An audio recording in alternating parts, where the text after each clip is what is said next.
প্রত্যেককে শুভ সন্ধ্যা।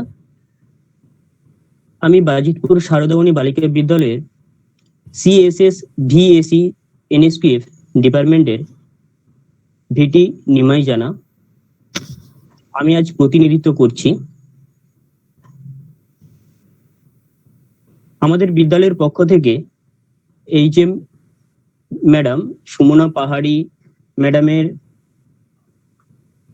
সহযোগিতা এবং প্রচেষ্টায় একটি অনলাইন সেশনের আয়োজন করা হয়েছে, যেখানে উপস্থিত রয়েছেন আমাদের ডিস্ট্রিক্ট কোঅর্ডিনেটর অনুপম স্যার এবং এই সেশনের প্রধান বক্তা doctor Anirban Das, professor computer science and engineering, university of Engineering and Management, Kolkata, visiting scientist, University of Malaysia from Malaysia.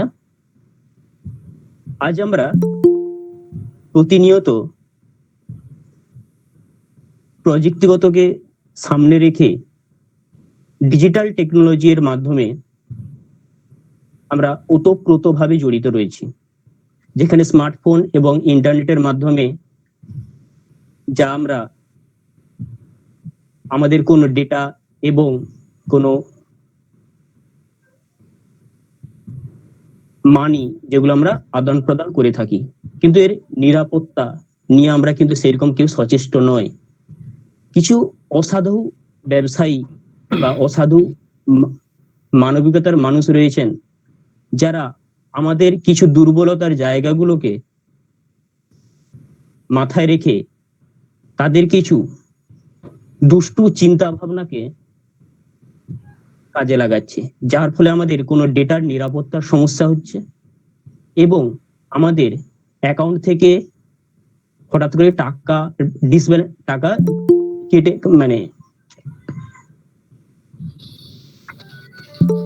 টাকা কেটে যাচ্ছে কোনোভাবে। কিন্তু এই বিষয়গুলো মাথায় রেখে আজ আমরা বাজিতপুর শারদামণি বালিকা বিদ্যালয়ের পক্ষ থেকে একটি অনলাইন সেশনের আয়োজন করেছি, যেখানে স্যার আমাদের অনির্বাণ স্যার রয়েছেন, যিনি এই বিষয় নিয়ে আমাদের কিছু বলবেন, তার মূল্যবান বক্তব্য।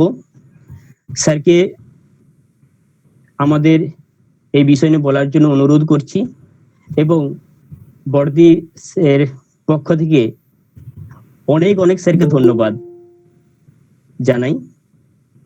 ছাত্রীদের এবং স্যারদের বিশেষ অনুরোধ, আপনারা মাইক্রোফোনটা অফ রাখবেন এবং প্রয়োজনের বাইরে কোন রকম কথা বলবেন না। স্যার আমাদের ওনার মূল্যবান বক্তব্য আমাদের সঙ্গে শেয়ার করবেন। স্যার, আপনি শুরু করুন। ওকে, গুড ইভিনিং।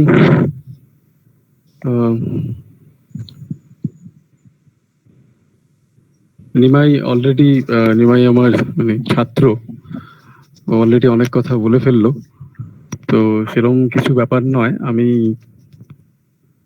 একজন শিক্ষক, কম্পিউটারের শিক্ষক, আর এটি সবচেয়ে বড় পরিচয় আমার।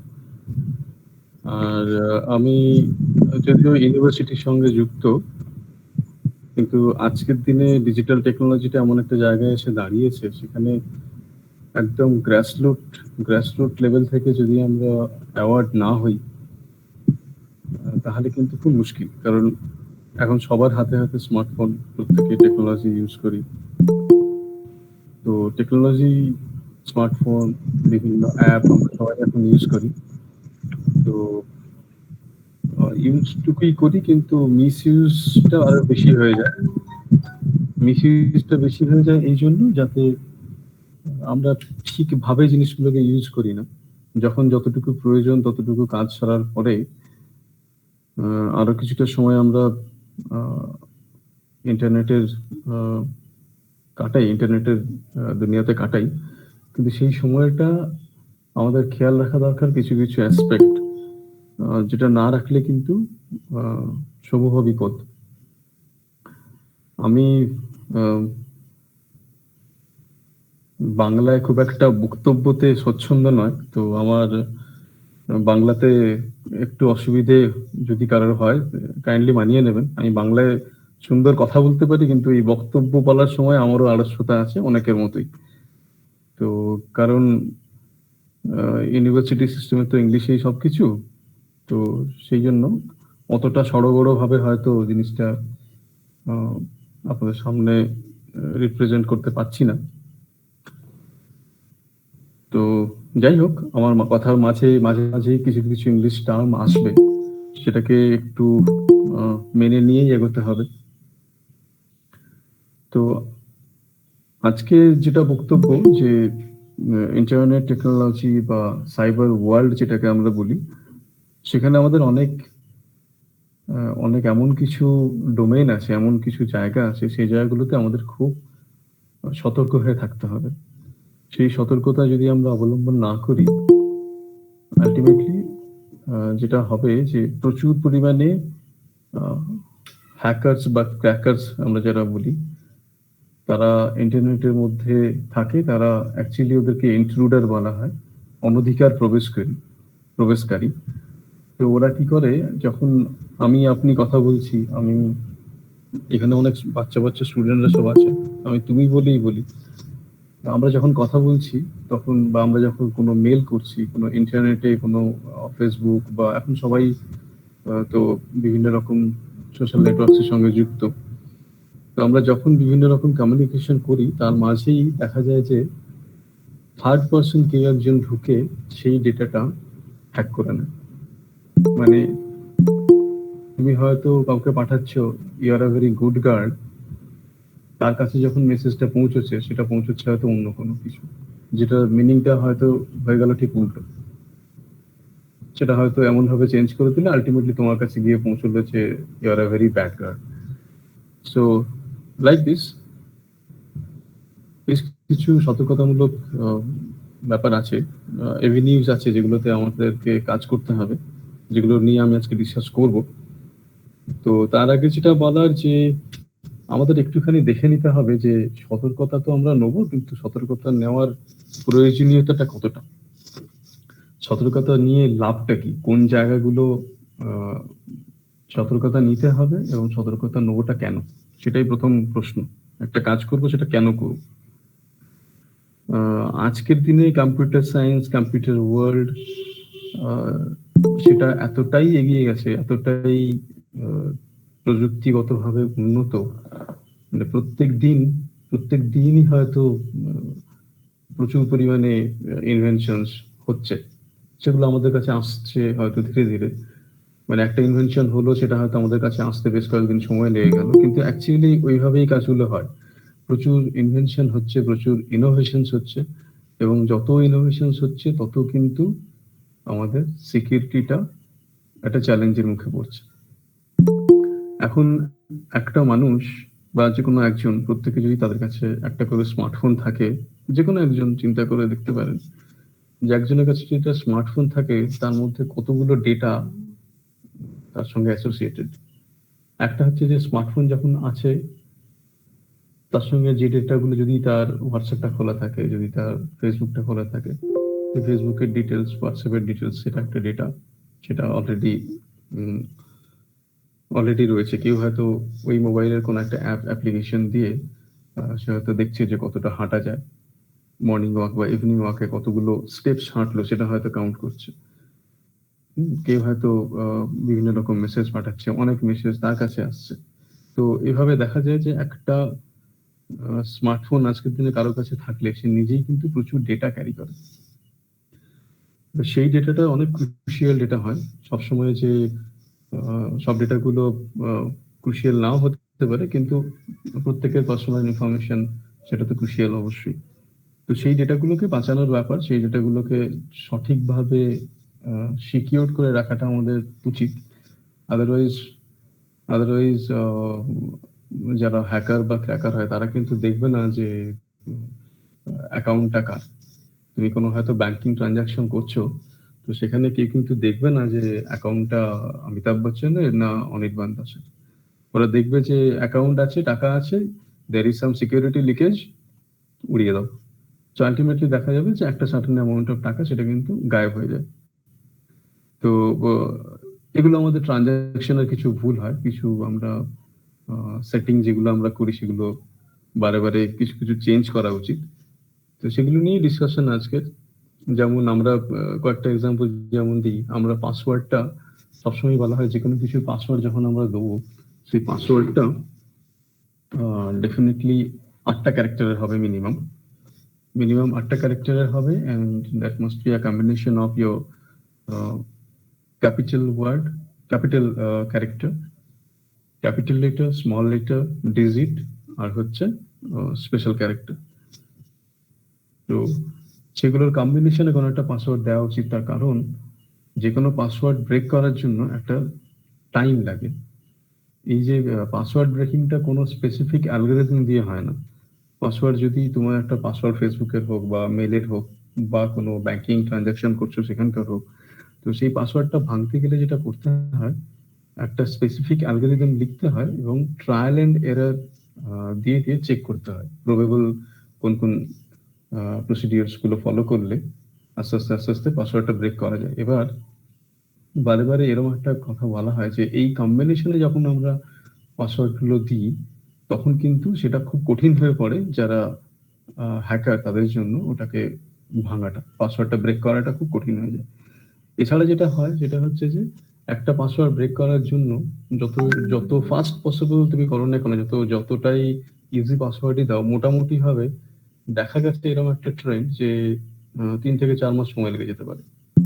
তো সেই জন্য ব্যাংকিং পাসওয়ার্ড গুলো একটা সার্টেন সময়ের পরে, কিন্তু পসিবলি 3 মাস বা এরকম একটা সময়ের পরে কি করে ওরা বলে সবসময় যে নতুন পাসওয়ার্ড দাও, আগের পাসওয়ার্ডটা চেঞ্জ করে নতুন একটা পাসওয়ার্ড দাও। তো তো সেগুলো এই ধরনের পারপাসের জন্যই বলে, যাতে যাতে আমাদের অ্যাকাউন্টটা সিকিউর থাকে।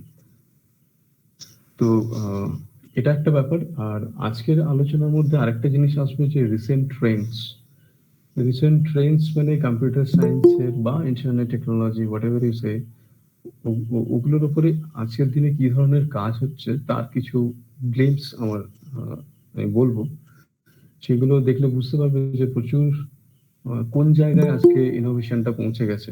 আমি কয়েকটা জিনিস দেখাবো। প্রচুর কাজ হচ্ছে, কিন্তু কয়েকটা জিনিস আমার আজকে দেখানোর উদ্দেশ্য, কারণ ডেটা সিকিউরিটি বা নেটওয়ার্ক সিকিউরিটি বা cyber security whatever you say, তো বেসিক জায়গাটা হচ্ছে তোমার জানা যে সিকিউরিটিটা কেন, সিকিউরিটিটা কাদের জন্য করা উচিত এবং কোন কোন অ্যাসপেক্টে সিকিউরিটিটা অ্যাপ্লাই হবে এবং কারা কারা ভার্নারেবল ওটার জন্য। তো এই জায়গাগুলো আমাদেরকে একটুখানি জেনে নিতে হবে। তো তার আগে আমরা একটা ডেটা সিকিউরিটি রেসপেক্টে একটা ছোট্ট ভিডিও দেখব। আমি স্ক্রিনটা শেয়ার করছি।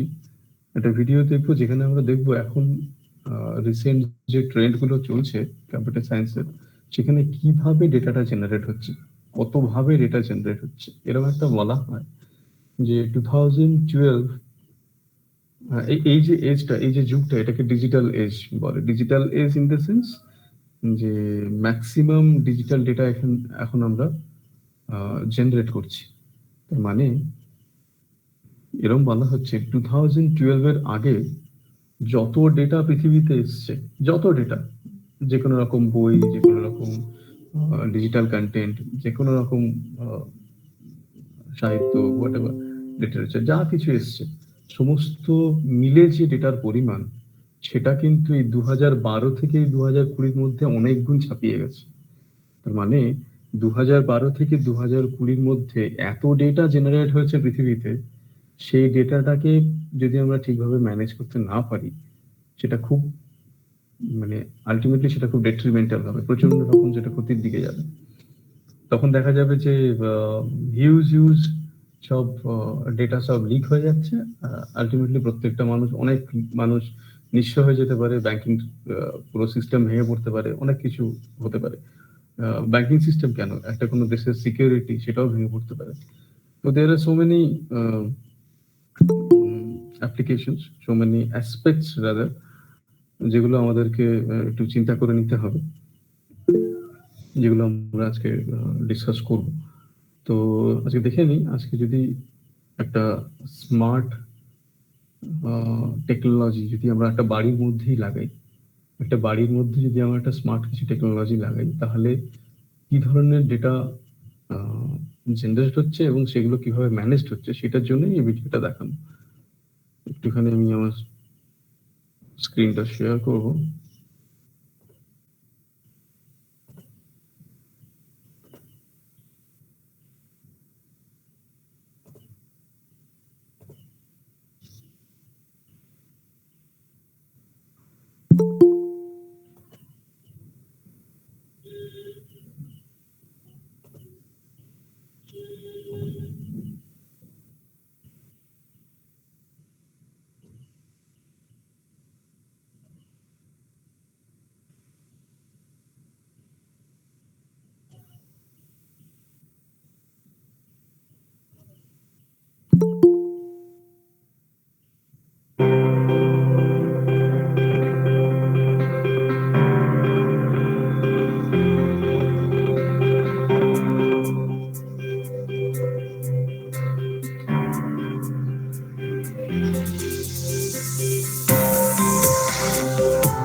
Okay, so this is the gift of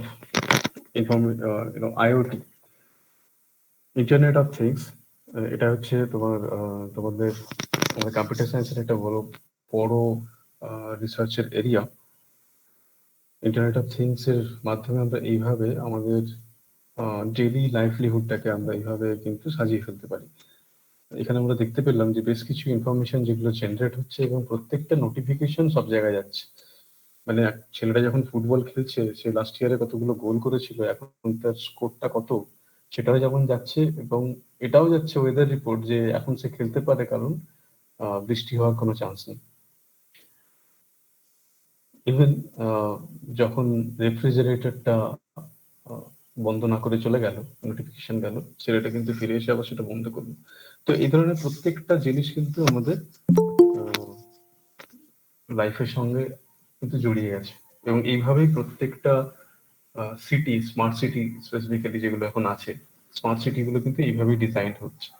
তো আলটিমেটলি দেখা যাচ্ছে যে একটা বাড়িতে একদিনে প্রচুর পরিমাণে ডেটা আমাদের জেনারেট হচ্ছে। এবার ওই ডেটাটার সিকিউরিটি নিয়ে আমরা এবার কথা বলবো, যে সিকিউরিটিটা আলটিমেটলি সিকিউরিটি নিয়ে কথা বলতে গেলে এটাই বলতে হয় যে nothing is secured in this world. আমরা যত সিকিউরিটি দিই না কেন, আলটিমেটলি প্রত্যেকটাই কিন্তু ব্রেকেবল। প্রত্যেক সিকিউরিটির উপরেও কিন্তু একটা রিসার্চ থাকে এবং তার বেসিসে সেই সিকিউরিটিটাকেও কিন্তু ব্রেক করা যায়, provided will it to be at the safer side, যাতে করে আমরা সিকিউরিটি গুলোকে ঠিকভাবে আমরা সিকিউর করতে পারি, কম্পারেটিভলি সিকিউর আমরা সবকিছু করতে পারি, সেটা আমাদের এখন থাকবে, সেটা আমাদের চেষ্টাটা সেটাই থাকবে। আমি একটা পিপিটি শেয়ার করছি। পিপিটিটাতে প্রেজেন্টেশনটাতে যেটা হবে, যদিও এটা ইংলিশেই বানানো, স্টিল আমি ট্রাই করবো পুরো জিনিসগুলোতে বাংলাতে ট্রান্সলেট করে দেওয়া, যাতে আমাদের বুঝতে যাতে অসুবিধে না হয়।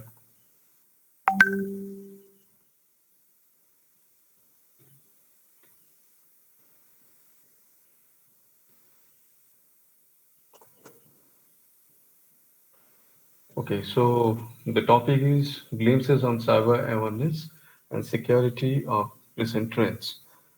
So আমরা কথা বলছিলাম এটা নিয়ে যে এখনকার ওয়ার্ল্ডের যে সিনারিও, তোমরা অলরেডি জানো দুটো ওয়ার্ল্ড ওয়ার আমাদের হয়েছে, first world war, second world war, এই দুটো হয়েছে এবং মিলিয়নস অফ মানুষ সেখানে মারা গেছে। এখন সেই দিনগুলো চলে যাওয়ার পরে এখন সেই বেশি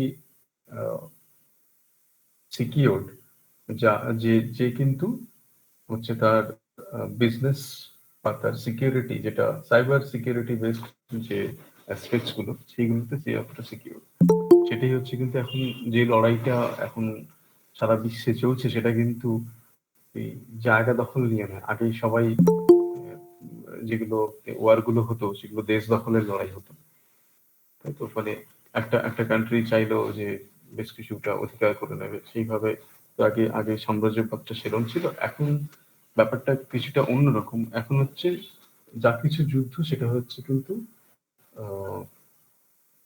war of the market penetrate যে যত বেশি করে করতে পারবে, যার যত বিজনেস, যার যত ভ্যালু, যার যত ওয়েলথ, যার যত অর্থ, সেইটা দিয়েই কিন্তু আজকে বিচার হচ্ছে যে কে কত শক্তিশালী, তার কতটা জায়গা আছে, মানে আমেরিকার সাইজ কতটা বা ইংল্যান্ডের সাইজ কতটা, সেটা নিয়ে কখনোই ডিফাইন করা যাবে না যে সে কতটা শক্তিশালী, বা কার কি সেনা আছে সেটা নিয়ে কখনোই বিচার করা যাবে না যে কে কতটা শক্তিশালী। হাইড্রোজেন বোমা 2-4টে যদি ব্লাস্ট হয় তাহলেই পৃথিবী উড়ে যাবে। এবার আমেরিকার কাছে 300টা থাক, চায়নার কাছে 200টা থাক, ইন্ডিয়ার কাছে 3টে থাক, ইটস অ্যাকচুয়ালি দ্য সেম। তো সেরকমই ব্যাপারটা, যে এই জন্যই মানে পুরো ব্যাপারটা এখন মার্কেট ডিপেন্ডেন্ট হয়ে গেছে, যে যে কোনো রকম মানে ওয়ার এখন আর ওই গুলির লড়াইতে ওয়ার আর কিছু হয় না। একটা সার্টেন লেভেলের পরে মার্কেট যে যতটা পেনিট্রেট করতে পারবে, যে যতটা মার্কেটে তার আধিপত্য বিস্তার করতে পারবে, সেটাই হচ্ছে তার বিজনেস গেইন, সেটাই তার ওয়ে। তো এখন এরকম একটা পরিস্থিতি হচ্ছে যে তোমরা শুনে থাকবে এখন চায়না অলরেডি শ্রীলঙ্কার বেশ কিছু পোর্ট, যেগুলো জাহাজের যে পোর্ট হয়, সেগুলোতে অলরেডি মানে অলমোস্ট কিনেই নিয়েছে, মানে দেশ কেনা বেচার মতো জায়গায় এখন চলে গেছে ব্যাপারটা। তো যাই হোক, যার ডেটা যতটা স্ট্রং সেই ততটা সিকিউরড। আজকে ওয়ার্ল্ড ট্রেড সেন্টারটা যে ভেঙেছিল 2001, আমি জানি না তখন তোমরা খুব ছোট ছিলে বা হয়তো ছিলেই না, কেউ কেউ আছো হয়তো ছিলেই না তখন। সেটা ভাঙতে পেরেছিল এই কারণেই, আমেরিকার যে সিকিউরিটি, সাইবার সিকিউরিটি যে যে এরিয়াটা, সেই সাইবার সিকিউরিটির জায়গাতে অনেক বেশি গলদ ছিল, অনেক বেশি লুপ হোলস ছিল। সেটার জন্যই কিন্তু ওয়ার্ল্ড ট্রেড সেন্টারটা ভেঙে গেছিল আক্রমণে। তো সেটাই এখন সিকিউরিটি এই জন্যই এতটা মেজর কনসার্ন হিসেবে আমাদের কাছে রয়েছে। আর this is the connected world. Connected world means তোমরা তোমাদের স্কুলেও দেখেছো কম্পিউটার গুলো সব নিজেদের মধ্যে কানেক্টেড থাকে। কানেক্টেড থাকে মানে এগুলো কানেক্টেড থাকে একটা তার দিয়ে, ওয়্যার দিয়ে, সেটাকে আমরা ল্যান বলি। যেগুলো আমাদের ছোটখাটো ল্যাবের ক্ষেত্রে যেগুলো থাকে, সেগুলো ল্যান দিয়ে কানেক্টেড থাকে। এবার ব্যাপার হলো, প্রত্যেকটা কম্পিউটার যেগুলো তোমরা ল্যাবরেটরিতে দেখো, সেই কম্পিউটার গুলো এক একটা হোস্ট মেশিন বলে এগুলোকে, এক একটা হোস্ট মেশিন, ওখানে একটা সার্ভার থাকে, একটা হোস্ট থাকে। আমি বুঝিয়ে দিচ্ছি ব্যাপারটা কি। আমরা ইন্টারনেট নিয়ে কাজ করছি, যে মানে প্রত্যেকটা মেশিন আর প্রত্যেকটা কম্পিউটার, তারা কিন্তু, তাদেরকে যদি আমি কানেক্ট করে দিই, তাহলে সেটা কিন্তু যেটা হবে যে প্রত্যেকেই নিজেদের মধ্যে কানেক্টেড হয়ে রইলো। তুমি কোনো ডেটা আমাকে শেয়ার করলে, আমি কোনো ডেটা শেয়ার করলাম, অন্য অন্য আরো 4জন হয়তো নেটওয়ার্কের মধ্যে রয়েছে, তারাও শেয়ার করলো, সেগুলো কিন্তু সম্ভব। এবার যদি আমি ওয়্যারলেস কানেক্টিভিটির কথা ভাবি, ইন্টারনেটের কথা ভাবি, তাহলে কিছুটা এরমই দাঁড়ায় যে ইন্টারনেট যখন আছে, মানে সারা পৃথিবীর প্রায় সমস্ত কম্পিউটার যদি কানেক্টেড হয়ে যায়, সেটাই তো সিনারিও। আজকের ডেটে যদি সবাই মোবাইল ডেটা অন করে রাখো, তার মানে কি কোনো না কোনো ভাবে প্রত্যেকেই কিন্তু প্রত্যেকের সঙ্গে কানেক্টেড আছে। সেটা হয়তো আমার সঙ্গে তোমার হয়তো ডিরেক্ট কানেকশন রয়েছে, তোমার সঙ্গে হয়তো অন্য কারো রয়েছে, অন্য কারোর সঙ্গে আরেক অন্য কারো রয়েছে, এইভাবে জিনিসটা স্প্রেড হয়, এইভাবে জিনিসটা কানেক্টেড থাকে আমাদের। এই কানেক্টেড ওয়ার্ল্ডে সিকিউরিটিটা ভীষণ রকম ভাবে ইম্পর্টেন্ট। তার কারণ হচ্ছে, you have seen already that there is a data explosion. Data explosion মানে এত ডেটা জেনারেট হয়ে গেছে। এখন একটা নতুন, এখন না, অলরেডি বেশ কয়েক বছর অলরেডি চলে এসেছে data analytics, big data analytics. Okay, এই ধরনের একটা নতুন নতুন সব কম্পিউটার সায়েন্সের পার্ট হিসেবে নতুন নতুন উইং চলে এসেছে। আগে যেমন বলা হতো না, ম্যাথমেটিক্স ইজ এ সাবজেক্ট, তারপরে ম্যাথমেটিক্স থেকে স্ট্যাটিস্টিক্স অ্যাজ আ উইং বেরিয়ে চলে গেল। Now statistics has become a separate subject, সেরকমই ব্যাপারটা। সো কম্পিউটার সায়েন্স একটা আমব্রেলার মতো, তার আন্ডারে অনেক রকম সাবজেক্ট আমাদের রিসার্চ এরিয়া আমাদের চলে এসেছে। সেগুলো কিন্তু এই এত ডেটা এক্সপ্লোশনের জন্য, এত ডেটা জেনারেট হচ্ছে সেই জন্য। তো এই ডেটাটাকে বাঁচিয়ে রাখা তো ভীষণ দরকার। সেটা আমাদের আহ, যে কোনো দেশের সিকিউরিটির জন্য হতে পারে, যে কোনো মানুষের ট্রানজ্যাকশনাল সিকিউরিটি, যে কোনো মানুষের কমিউনিকেশন সিকিউরিটি, যে কোনো মানুষের সোশ্যাল নেটওয়ার্কসে তাদের সিকিউরিটি, সবকিছুর জন্য সেটা খুব জরুরি হয়ে পড়েছে এখন। তো আমরা দেখতে পাচ্ছি যে প্রচুর জায়গাতে এই ডেটাটা, যেটা তোমরা দেখতে পাচ্ছ এখানে দেখাচ্ছে, যে হিউজ মিলিয়ন্স অফ ডেটা যেটা কিন্তু আমাদের stolen, data records R lost or stolen in 2014, millions. এবং যে ডেটাটা দেখতে পাচ্ছ 1023 108267, so this is the amount of cases, এতগুলো কেসে ডেটা কিন্তু চুরি হয়েছে 2014। ওকে, 2015 সেটা আবার 81% মোর, মানে এটার 81% মোর যে অ্যামাউন্টটা দাঁড়ায়, যে সংখ্যাটা দাঁড়ায়, ততগুলো কেস ধরা পড়েছে যেখানে কিন্তু ডেটা চুরি হয়েছে। তো সেই জন্য ইউ ক্যান আন্ডারস্ট্যান্ড যে ডেটাটাকে সিকিউর করাটা কতটা বেশি প্রয়োজন আমাদের জীবনে। তো যে কোনো একটা কম্পিউটার সেটা যখন ইন্টারনেটের সঙ্গে কানেক্টেড থাকে সেখানে স্যার স্যার হ্যালো, স্যার বলছিলেন যে মাইক্রোফোনটা স্যার কাইন্ডলি মুখের কাছে নেবেন, জাস্ট সাউন্ডটা ক্লিয়ার আসছে না। ও আচ্ছা আচ্ছা, ঠিক আছে, থ্যাংক ইউ। Okay sir.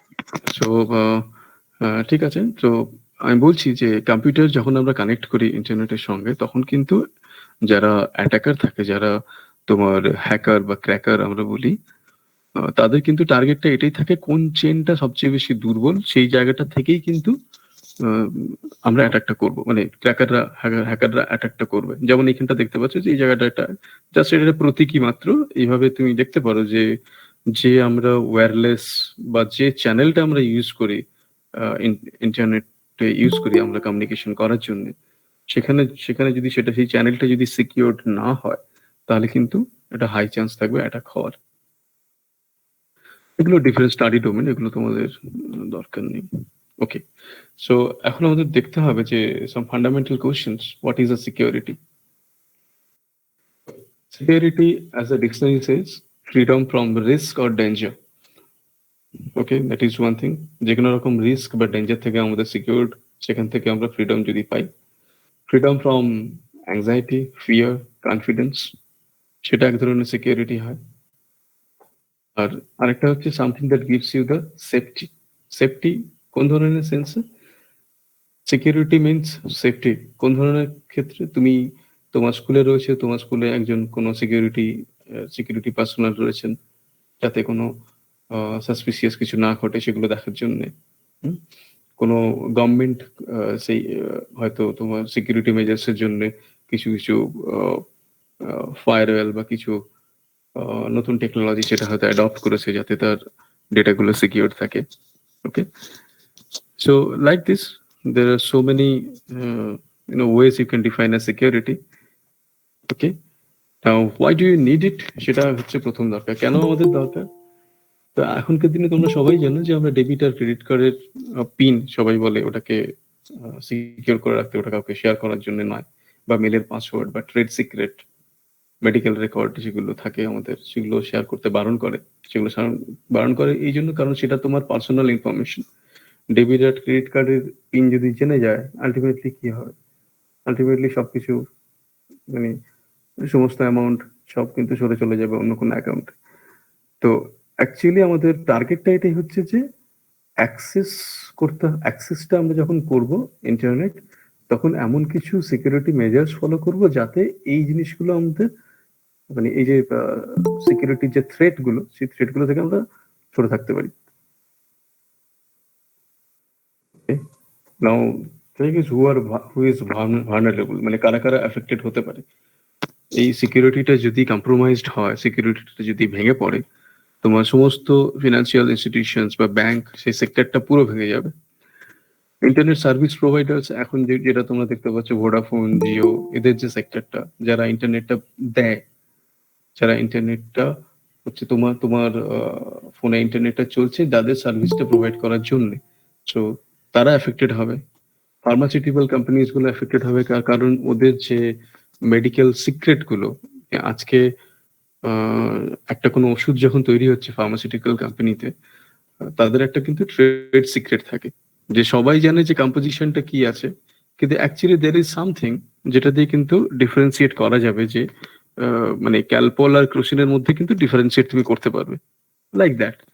তো সেই জায়গাগুলো ডিস্টার্ব হতে পারে। এমন হতে পারে যে ক্রোসিনের হয়তো এমন একটা ভার্সন বের করে দিল ডেটা হ্যাক করে, যেটা খেলে হয়তো জ্বর তো কমবেই না, উল্টে বেড়ে গেল। তো সেরকমই আরেকটা সেক্টর যেমন government and defence agencies, DRDO, তারা প্রচন্ডভাবে এফেক্টেড হবে। So like this, there are so many multiple, you know, multinational organizations যারা আছে তারা affected হবে, and most importantly anyone on this network. নেটওয়ার্কের মধ্যে ইন্টারনেটের সঙ্গে অ্যাসোসিয়েটেড যে কোনো মানুষ যারাই থাকবে তারা প্রত্যেকেই কিন্তু ভার্নারেবল, মানে প্রত্যেকেই কিন্তু ক্ষতিগ্রস্ত হতে পারে।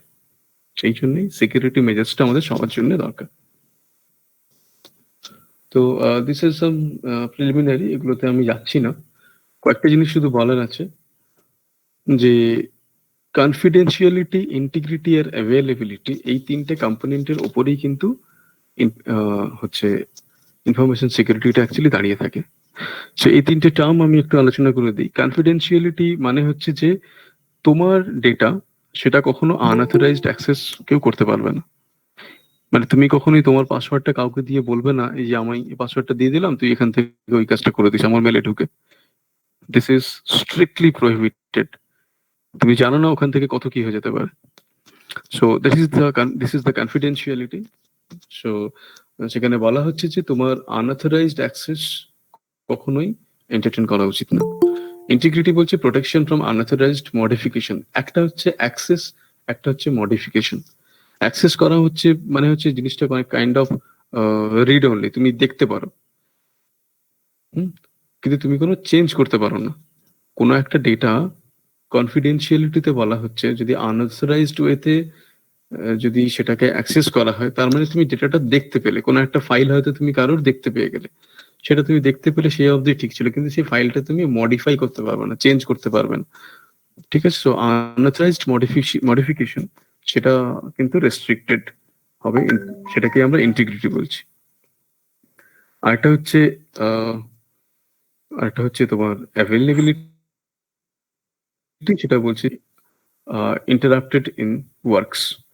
ওকে, সো তুমি কোনো কাজ করছো, সেটার মধ্যে কোনো ধরো ইন্টারাপ্ট করছে কোনোভাবে হ্যাকাররা বা ক্র্যাকাররা, সেই কাজটা যাতে না করা যায়। সো এই তিনটে মেইন এরিয়া যার উপরে বেস করেই কিন্তু আমাদের সাইবার সিকিউরিটিটা দাঁড়িয়ে আছে, বা ইনফরমেশন সিকিউরিটি তুমি বলতে পারো দাঁড়িয়ে আছে ব্যাপারটা। এটা কিছুটা ওই নর্মাল ফ্লো, যেমন দেখতে পারো ইনফরমেশন সোর্স একটা থেকে একটা জায়গা থেকে যাচ্ছে, প্রথমেই তুমি দেখতে পাচ্ছ information source two information destination. মানে তুমি একটা ধরো মেল বা কোনো মেসেজ কাউকে পাঠাচ্ছ, তো তুমি হলে সোর্স, যেখানে পাঠাচ্ছ সেটা হচ্ছে ডেস্টিনেশন। তো সেখানে যদি কোনোভাবে কোনো ইন্টারাপশন হয়, যদি সেটা না যায়, সেটা এইভাবে আমরা দেখাচ্ছি, কোনো ইন্টারসেপশন হয়, মানে সেটা তোমার কাছে তো গেলেই, সুতরাং তার সঙ্গে সঙ্গে আরো কারোর কাছে চলে গেল। ঠিক আছে, কিছু মডিফিকেশন আছে, কিছু ফেজে তোমার ডেটা যেটা তুমি পাঠাচ্ছ সেগুলো হয়তো মডিফাই করে দিল কেউ। এই ধরনের সিকিউরিটি থ্রেট তোমার আসতে পারে। Okay, so we have some techniques, যেটা দিয়ে আমরা কিন্তু আমাদের ডিজিটাল অ্যাসেট, যেগুলো ডিজিটাল অ্যাসেট মানে হচ্ছে সবকিছু, তোমার ব্যাংক অ্যাকাউন্ট ইনফরমেশন, তোমার সোশ্যাল নেটওয়ার্ক ইনফরমেশন, তোমার ইমেলের পাসওয়ার্ড, তোমার সবকিছু। তো সেগুলোর জন্য একটা স্ট্যান্ডার্ড আছে, National Institute of Standards and Technology, এরা আর হচ্ছে European Union Agency for Network and Information Security, এরা মিলে কয়েকটা প্রোটোকল বলে দিয়েছে। সেটা হচ্ছে identification, then protection, then detection, then respond and recover. এগুলো বিভিন্ন স্টেপ, যেগুলো দিয়ে আমরা আলটিমেটলি যখন কোনো প্রবলেম অ্যারাইজ করবে নেটওয়ার্কের মধ্যে, এই ধরনের কোনো সিকিউরিটি রিলেটেড কিছু অ্যারাইজ করবে, তখন কিন্তু আমরা ওই প্রবলেমটাকে আইডেন্টিফাই করব, তারপরে সেটার জন্য যা প্রোটেকশন নেওয়া সেগুলো প্রোটেকশন নেবো, এবং কেন এই প্রবলেমটা হলো সেটা ডিটেক্ট করা, এবং অ্যাকর্ডিংলি রেসপন্ড অ্যান্ড রিকভার করার চেষ্টা করব যাতে এই প্রবলেমটা না হয়। তো এখানে একটা বড় এরিয়া হচ্ছে, এখান থেকে আমি যেটা বলতে চাইছি যে খুব বেসিক জায়গাটাতে আমরা যদি যাই, আমরা দেখবো যে আমি তোমাকে কোনো ইনফরমেশন পাঠালাম, আলটিমেটলি এই ছোট্ট চ্যানেলটা আমি যদি ধরে নিই, তোমাকে আমি কিছু একটা পাঠাচ্ছি, তুমি সেটা পেলে, যেটা নর্মাল পোস্ট অফিসের থ্রু দিয়ে তোমরা দেখতে পাও, তুমি একটা কোনো চিঠি পাঠালে, সেটা হয়তো যে ডেস্টিনেশনে পাঠালে সেখানে পৌঁছে গেল, বা কখনো পৌঁছলো না। তো গল্পটা হচ্ছে এটাই যে যখনই এইটা তোমার নেটওয়ার্ক চ্যানেলের মধ্যে দিয়ে যাবে বা ইন্টারনেটের ইনফ্রাস্ট্রাকচারের মধ্যে দিয়ে যাবে, তখন আহ, আমরা কি করব, আমরা যে ইনফরমেশনটা পাঠাবো সেটাকে একটু এনক্রিপ্ট করে পাঠাবো। সেটাকে এমন ভাবে এনক্রিপ্ট করবে, এনক্রিপ্ট করা মানে হচ্ছে ওটাকে সামহাউ ক্যাপসুলেটেড করা। মানে তুমি যেটা লিখে পাঠালে সেটা একটা হয়তো কোড ল্যাঙ্গুয়েজে লিখলে, যাতে সেই কোড ল্যাঙ্গুয়েজটা যার কাছে পাঠালে সেই শুধুমাত্র বুঝতে পারে, অন্য কেউ বুঝতে পারবে না। ঠিক আছে, আমরা ধরো কোনো একটা জিনিস, কোনো একটা কথা বলবো, কাউকে ধরো কোনো একটা স্টেটমেন্ট লিখবো, সেটা হয়তো কাউকে পাঠাবো, সেই কথাটাকে আমি এমন ভাবে লিখলাম সেইটা একমাত্র যাকে পাঠাচ্ছ সেই বুঝতে পারবে যে কি অ্যালগরিদম ফলো করে এটাকে এনক্রিপ্ট করা হয়েছে। সেখানে দুটো টার্ম আছে। এই পুরো জিনিসটাকেই বলে ক্রিপ্টোগ্রাফি। আমি জাস্ট ফান্ডামেন্টাল জায়গাগুলো দিয়ে বলে বেরিয়ে যাবো আজকে।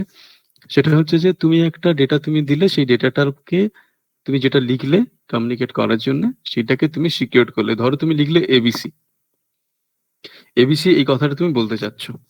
এবার তুমি একটা ছোট্ট অ্যালগরিদম ধরো তুমি ভাবলে যে এবিসিটা আমি এমন ভাবে লিখবো যাতে অন্য কেউ বুঝতে পারবে না যে আমি এবিসিটাই লিখে পাঠাচ্ছি। ঠিক আছে, তুমি হয়তো এবিসির জায়গায় তুমি লিখে পাঠালে সে ডিইএফ, এবিসির জায়গায় তুমি লিখে পাঠালে ডিইএফ। তার মানে কি হলো, পুরো অ্যালফাবেট গুলোর মধ্যে ফার্স্ট লেটারটা ছিল এ, ফার্স্ট লেটারটা ছিল এ, সেটা কিন্তু এখন রিপ্লেসড হচ্ছে ডি দিয়ে। মানে এর পরে দুটো অ্যালফাবেট বাদ দিয়ে তুমি ডি পাচ্ছ। তাহলে প্রত্যেকটার সঙ্গে কিন্তু দুটো করে অ্যালফাবেটের ডিফারেন্স থাকছে। এর জায়গায় আসছে ডি, বি এর জায়গায় আসছে হচ্ছে ই, বির সঙ্গে ই এরও দেখো দুটো অ্যালফাবেটের ডিফারেন্স, সি এর সঙ্গেও এফ এর দুটো অ্যালফাবেটের ডিফারেন্স। তাহলে আমি যদি এখন ডিএফ টা লিখে পাঠাই, আর যাকে পাঠাচ্ছি সে যদি জানে যে আমার কাছে যেটা আসবে সেখান থেকে আমি দুটো করে অ্যালফাবেট পিছিয়ে গিয়ে আলটিমেটলি টেক্সটটা পাবো, যেটা অ্যাকচুয়াল মেসেজ।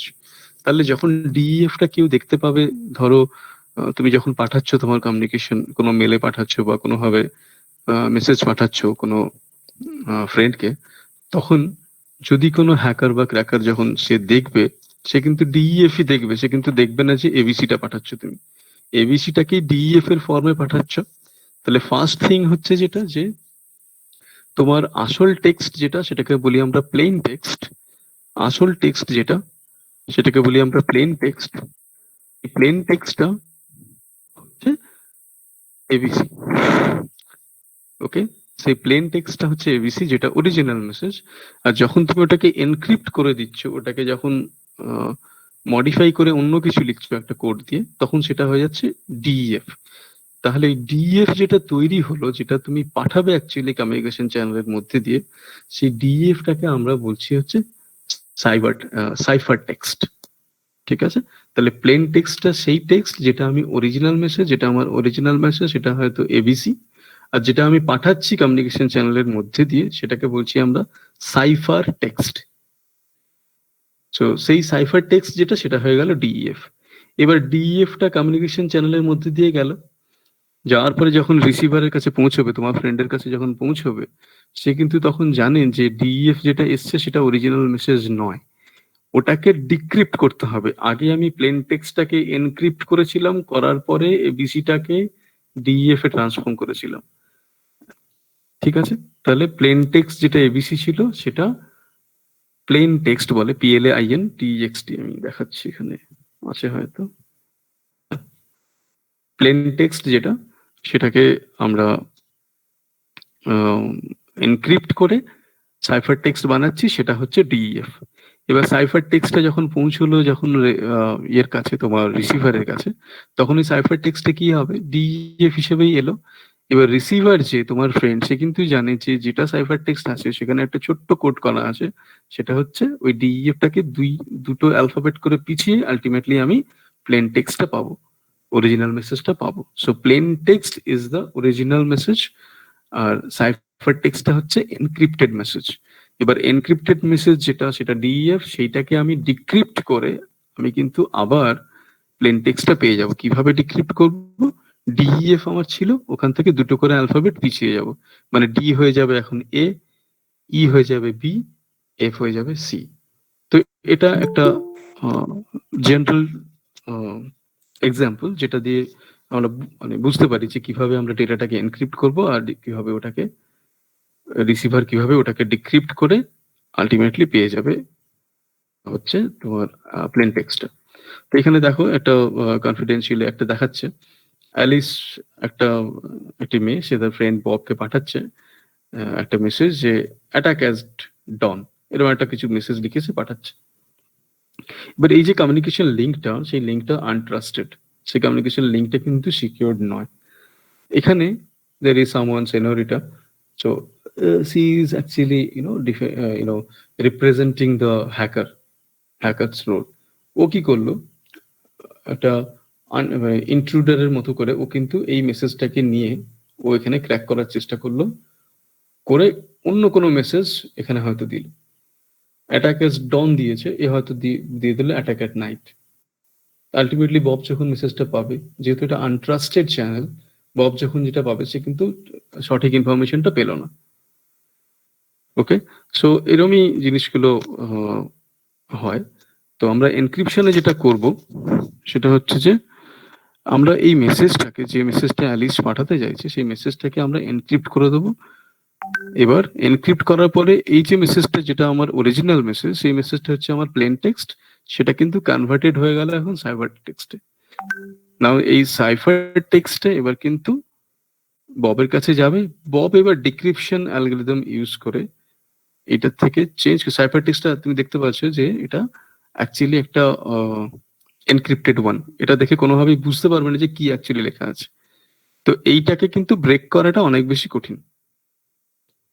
এই যে একটা কোড ল্যাঙ্গুয়েজে তুমি দেখতে পাচ্ছ সাইফার টেক্সটটা, অরিজিনাল মেসেজটা ছিল যেটাকে আমরা প্লেন টেক্সট বলি, অ্যাটাক এট ডন, সেটা যখন এনক্রিপ্টেড হয়ে যাচ্ছে, সেটা একটা অদ্ভুত রকমের একটা কোড ল্যাঙ্গুয়েজ চলে আসছে, সেই কনভার্সনটা হচ্ছে, সেটা আমার সাইফার টেক্সট, সেটা যখন ডিক্রিপশন করবে ববের কাছে যখন পৌঁছলো, সেটা কিন্তু মানে বব কিন্তু জানে যে কিভাবে এটাকে এনক্রিপ্ট করা হয়েছে, এবং সেই অ্যালগরিদমটা লাগিয়েই ও কিন্তু এই সাইফার টেক্সটটাকে আবার ডিক্রিপ্ট করবে, করে অরিজিনাল মেসেজ যেটা অ্যাটাক এট ডন এটা পেয়ে যাবে। তো এটাই জেনারেলি হচ্ছে আইডিয়া। তোমরা নিচের ছবিটা দেখতে পারো যে sender is sending some text that is plane text, সেটা পাঠাচ্ছে কিন্তু এনক্রিপশনের মাধ্যমে, এবং এনক্রিপশনের মাধ্যমে ও কিন্তু সাইফার টেক্সটটাকে পাঠাচ্ছে, and through the decryption algorithm আবার কিন্তু এই এনক্রিপ্টেড যে মেসেজটা প্লেন টেক্সটকে এনক্রিপ্ট করে যে সাইফার টেক্সটে আমি পেয়েছিলাম, সেটা কিন্তু আবার প্লেন টেক্সটে কনভার্ট হয়ে রিসিভারের কাছে যাচ্ছে। সো এটাই হচ্ছে আমাদের ক্রিপ্টোগ্রাফি, এই সিনারিওটাকে ক্রিপ্টোগ্রাফি বলে, এই সাবজেক্টটাকে বলে, এটাই আমাদের ফান্ডামেন্টাল অফ ক্রিপ্টোগ্রাফি। তো যাতে করে যেটা দেখা যাচ্ছে যে সাইফার টেক্সট যখন তুমি বানাচ্ছ, যখন তুমি মেসেজটাকে এনক্রিপ্ট করে দিচ্ছ, তখন কিন্তু chances will be very low, তখন কিন্তু তোমার মেসেজটাকে ডিক্রিপ্ট করা অতটা সোজা হবে না। তো সেটাই হচ্ছে তোমার ক্রিপ্টোগ্রাফির বেস লাইন। সো এখানে সিমেট্রিক কি অ্যাসিমেট্রিক কি দুই ধরনের ক্রিপ্টোগ্রাফি হয়। তো সেটা আমি ডিসকাস করছি একটুখানি, একটু দেখে নাও। মানে ধরে নাও যে ধরো একটা সিম্পল এক্সাম্পল, ধরো তোমার ক্লাসের মধ্যে ধরো 60 জন আছে, তোমাদের ক্লাসের মধ্যে 60 জন আছে। এবার তুমি যখন কাউকে কোনো একটা মেসেজ পাঠাবে, প্রত্যেকের কাছে কিন্তু দুটো করে জিনিস আছে, প্রত্যেকের কাছে দুটো ব্যাপার আছে, একটা হচ্ছে পাবলিক কি থাকে, একটা হচ্ছে প্রাইভেট কি থাকে। কি মানে হচ্ছে একটা কোনো কোড। পাবলিক কিটা কেমন কি, পাবলিক কিটা হচ্ছে তোমার যে কিটা সবাই জানবে। ধরো তোমার রোল নাম্বারটা তোমার ক্লাসের মধ্যে সবাই জানে, তো সেটাকে তুমি ধরে নিতে পারো তোমার পাবলিক, ঠিক আছে। এবার প্রাইভেট কি কোনটা, প্রাইভেট কি হচ্ছে সেটা যেটা দিয়ে তুমি প্রাইভেটলি কিছু একটা, তোমার একটা প্রাইভেট কোনো ইনফরমেশন, সেটা তোমার প্রাইভেট কি। ধরো তোমার ধরো তোমার ডেট অফ বার্থটাও হবে না, তোমার প্রাইভেট কি হতে পারে, এমন হতে পারে যে তোমার ফেভারিট ফুড, ওকে, বা তোমার প্রাইভেট কি হতে পারে তোমার ফেসবুক বা তোমার সোশ্যাল নেটওয়ার্কিং কোনো সাইটের পাসওয়ার্ড, সেটাও হতে পারে তোমার প্রাইভেট, যেটা অন্য কেউ জানে না। ওকে, সো যখন আমি দুটো সেপারেট কি ইউজ করছি, পাবলিক কি আর প্রাইভেট কি, এই এই এই এনক্রিপশন ডিক্রিপশন এটা করার জন্য, তখন সেটাকে বলা হচ্ছে যে অ্যাসিমেট্রিক কি। দুটো কি আমরা ইউজ করছি, পাবলিক কি আর প্রাইভেট কি, দুটো কি আমরা ইউজ করছি এই এনক্রিপশনটা করার জন্য, সেটাকে আমরা বলবো হচ্ছে অ্যাসিমেট্রিক কি ক্রিপ্টোগ্রাফি। অ্যাসিমেট্রিক কি ক্রিপ্টোগ্রাফিতে কি হবে, তুমি একটাই কি ইউজ করবে যেটা তুমিই জানো, একটাই কি সিক্রেট কি ইউজ করবে যেটা তুমিই জানো। মানে তুমি ধরো কাউকে বললে যে আচ্ছা আমি তোকে এটা এই ইনফরমেশনটা পাঠালাম, তুই দেখে নিস। এবার 60 জনের মধ্যে কেউ কিন্তু তুমি তুমি ধরো তোমার একটা পাসওয়ার্ড দিয়ে দিলে কাউকে, ঠিক আছে, তো যাকে দিলে সেই কিন্তু জানলো পাসওয়ার্ডটা, অন্য কেউ কিন্তু জানলো না। তাহলে এখানে একটাই কি কাজ করছে, যে তুমি কাউকে একটা বললে যে হ্যাঁ আমি এই কাজটা করছি, তুমি এই পাসওয়ার্ডটা নাও, পাসওয়ার্ডটা নিয়ে কাজটা করো। সেই কিটা হচ্ছে সিমেট্রিক কি। সেটা কিন্তু সিমেট্রিক কি বা প্রাইভেট কি তুমি বলতে পারো। মানে তোমার একটা প্রাইভেট ইনফরমেশন তুমি অন্য কাউকে শেয়ার করছো, যাতে সেই কিটার মাধ্যমে সে ওই প্রাইভেট ইনফরমেশনটা সে দেখতে পারে বা অ্যাক্সেস করতে পারে, সেটা হচ্ছে সিমেট্রিক কি। ঠিক আছে, আচ্ছা আমি ঠিক বুঝতে পারছি না যে সবাই জিনিসটা ফলো করতে পারছে কিনা। Can anyone please tell me whether you can follow me or not? Nimai, yes sir. বলছি মোটামুটি সবাই ফলো করতে পারছে তো? আদারওয়াইজ আমি অন্যভাবে জিনিসগুলোকে বলতে পারি। আমি তো এখন বুঝতে পারছি না সবাই নিতে পারছে কিনা। তো সেটা কোনো একজন স্টুডেন্টের থেকে কোনো একটা ইনফরমেশন পেলে ভালো হতো। ওকে ওকে। কোনো একজন স্টুডেন্ট, কেউ একজন যদি আমাকে একটু হেল্প করতে, যে জিনিসগুলো একটু হলেও আইডিয়াটা পাওয়া যাচ্ছে কিনা। দেখো এই জিনিসগুলো না একটু অন্যরকম, তো এগুলো তোমাদের মতো করে বোঝানোর জন্য যতটা সম্ভব আমি চেষ্টা করছি। এটা তো একটু হাই এন্ড, মানে একটু বড় যারা, কম্পারেটিভলি বড় বয়সের যারা, তাদের জন্য, তো সেগুলোকে তোমাদের মতো করে বলার চেষ্টা করছি। তো সেটা বুঝতে পারছো কিনা সেটা জানাটা ভীষণভাবে দরকার। কোনো একজন স্টুডেন্ট আনমিউট হয়ে একটু রেসপন্ড করবে?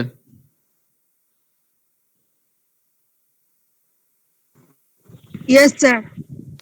হ্যাঁ, তোমরা মোটামুটি ফলো করতে পারছো কি যা বলছি, নাকি একদম উপর দিয়ে যাচ্ছে? হ্যালো, শুনতে পেলাম না। হ্যালো,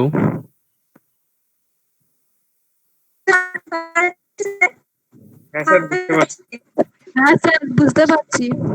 আচ্ছা, থ্যাংক ইউ। আচ্ছা, আমি সেটাই বলছিলাম যে সিমেট্রিক কিতে তোমার একটাই কি থাকবে, যেটা তুমি যাকে কোনো ইনফরমেশন এর অ্যাক্সেস দিতে চাইছো তাকে ওই কিটা বলে দেবে, বলে দিলে পরে সে তখন সেই পাসওয়ার্ড বা সেই কিটা দিয়ে সে কিন্তু ওটা দেখে অ্যাক্সেস করতে পারে। আর অ্যাসিমেট্রিক কি বলছে, এটা খুব ইন্টারেস্টিং। অ্যাসিমেট্রিক কি বলছে যেটা, যে তোমার ক্লাসে ধরো 60 জন আছো, 60 জনের একটা পাবলিক কি আছে আর প্রত্যেকেরই একটা প্রাইভেট কি আছে। এবার পাবলিক কি যেটা, সেটা কিন্তু সবাই জানে, পাবলিক টু এভরিওয়ান। মানে তোমার রোল নাম্বার ধরো, রোল নাম্বারটা সবাই জানে, সেটাকে যদি আমি পাবলিক কি ধরি, সেটা সবাই জানি আমরা। আর প্রাইভেট কি কোনগুলো? প্রাইভেট কি হচ্ছে তোমার নিজস্ব কোনো একটা ইনফরমেশন, নিজস্ব কোনো একটা পার্সোনাল ইনফরমেশন, সিক্রেট ইনফরমেশন, যেটা অন্য কেউ জানে না। এবার গল্প হচ্ছে যে আমি যখন কোনো কিছু কাউকে পাঠাবো,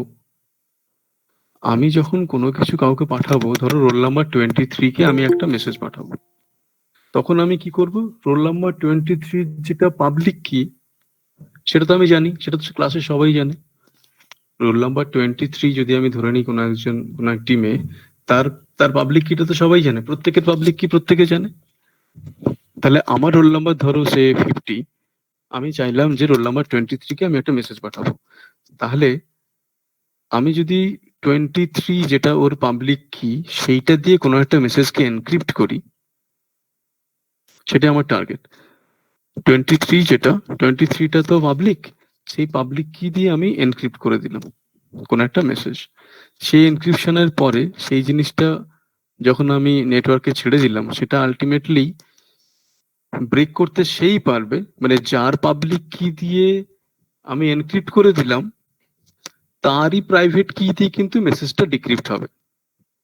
আমি রিপিট করছি, কোনো একটা মেসেজ যেটাকে আমি কোনো একজনের পাবলিক কি দিয়ে যদি এনক্রিপ্ট করে দিই, সেই যেটা প্লেন টেক্সটটা আমার সাইফার টেক্সটে কনভার্টেড হয়ে গেল, সেই যে এনক্রিপ্টেড মেসেজটা, সেটা কিন্তু ওপেন হবে যার পাবলিক কি দিয়ে আমি এনক্রিপ্টেড করেছি তার প্রাইভেট কি দিয়ে। এবার আমি ধরো রোল নাম্বার 23 পাবলিক কিটা আমি জানি 23, সেটা দিয়ে আমি এনক্রিপ্ট করে দিয়েছি। এবার 23 রোল নাম্বার যার, তার প্রাইভেট কি দিয়ে কিন্তু ওটা খুলবে। এবার 23 রোল নাম্বারের প্রাইভেট কিটা তো কেউ জানে না, একমাত্র 23 ছাড়া। রোল নাম্বার 23 ধরো একটি মেয়ে, তার পাবলিক কিটা সবাই জানে, তার প্রাইভেট কিটা তো কেউ জানে না, তাই না? তাহলে পাবলিক কি, তার প্রাইভেট কিটা কে জানে? শুধুমাত্র সেই জানে, তাই না? তোমার প্রাইভেট কি, ধরো তোমার ফেসবুক ইনফরমেশন বলো, যাই হোক, যা কিছু, কোনো একটা পাসওয়ার্ড ধরো, সেটা তো অন্য কেউ জানবে না। তাহলে আমি যখন 23 পাবলিক কি দিয়ে এনক্রিপ্ট করে দিলাম এবং সেটা যখন নেটওয়ার্কে আমি ছেড়ে দিলাম, সেটা তো বিভিন্ন কমিউনিকেশন চ্যানেল হয়ে আলটিমেটলি তার কাছে পৌঁছাবে। সেটা কিন্তু প্রত্যেকেই যদি চেষ্টা করে, নেটওয়ার্কের মধ্যে ধরো 60 জন আছো, প্রত্যেকেই ধরো ওই মেসেজটাকে ব্রেক করার চেষ্টা করবে, কিন্তু পারবে না। কেন পারবে না? কারণ ওই মেসেজটা এমন একজনের, কোন একজনের পাবলিক কি দিয়ে এনক্রিপ্ট করা আছে এবং সেটা ওই পার্টিকুলার মেয়েটির প্রাইভেট কি দিয়েই কিন্তু ওপেন হবে।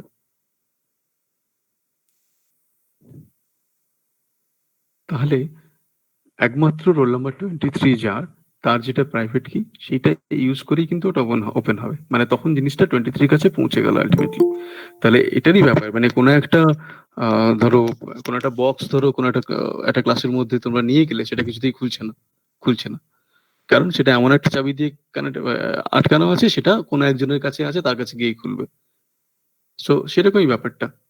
তাহলে যখন আমি এনক্রিপশন করছি, তখন ওই কোনো একজনের পাবলিক কি দিয়ে আমি এনক্রিপ্ট করে দিচ্ছি, যে মেসেজটা পাচ্ছি সেটা এখন সাইফার টেক্সট হয়ে গেল, এনক্রিপ্টেড মেসেজ হয়ে গেল। এবার ওই মেসেজটা ওই পার্টিকুলার মেয়েটির ওর প্রাইভেট কি যেটা, সেইটা দিয়েই ওপেন হবে।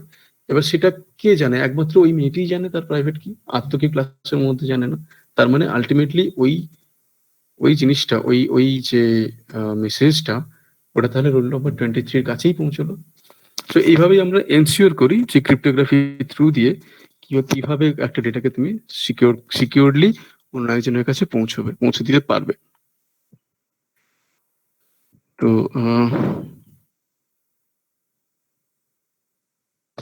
এটা সিম্পলি যে সিমেট্রিক কির জন্য একটাই কি ইউজ হয়, অ্যাসিমেট্রিক কির জন্য পাবলিক আর প্রাইভেট দুটো কি ইউজ হয়। এটা ওটাই যেটা বললাম, সেটাই তোমার দেখানো হয়েছে এখানে। এটাই তোমার দেখানো হয়েছে এখানে যে, হ্যালো, ইয়া, আচ্ছা, আমি এই ডিটেল গুলোতে আর যাচ্ছি না, কারণ এগুলো একটু এক্সটেন্ডেড হয়ে যাবে। আমি একটা ছোট্ট জিনিস তোমাদেরকে বলি। এটা ধরো একটা case study. The following shows a plane text. এই হ্যালোটা হচ্ছে তোমার প্লেন টেক্সট, ঠিক আছে? এবার করসপন্ডিং সাইফার টেক্সট হয়তো তৈরি হয়েছে, যেটা এনক্রিপশনের পরে, সেটা KHOOR, ঠিক আছে? এবার আমাকে বলতে পারবে যে কি তাহলে is the cipher mono alphabetic?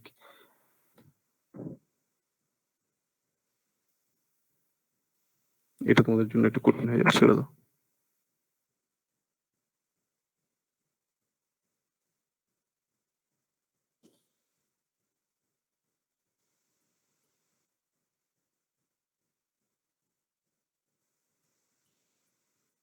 এটা দেখো, the shift cipher is sometimes referred to as a Caesar cipher. এটা এটা একটা টার্ম। এটা ধরে নাও একটা একটা হচ্ছে অ্যালগরিদম, আমি বলছি কি ইজ ইকুয়াল টু 15। তার মানে শিফট করবে 15টা ক্যারেক্টার, 15টা অ্যালফাবেট সরে সরে। তার মানে এখানে আমার প্লেন টেক্সটটা আছে হ্যালো, ঠিক আছে? এর করসপন্ডিং যে সাইফার টেক্সটটা আমি বানাবো, সেটা প্রত্যেকটা অ্যালফাবেটের থেকে 15টা ঘর পরে, 15টা অ্যালফাবেট পরেরটা হবে। ঠিক আছে, কাউন্ট করে যদি আমরা দেখি এইচ এর পরে 15th কোনটা আসছে?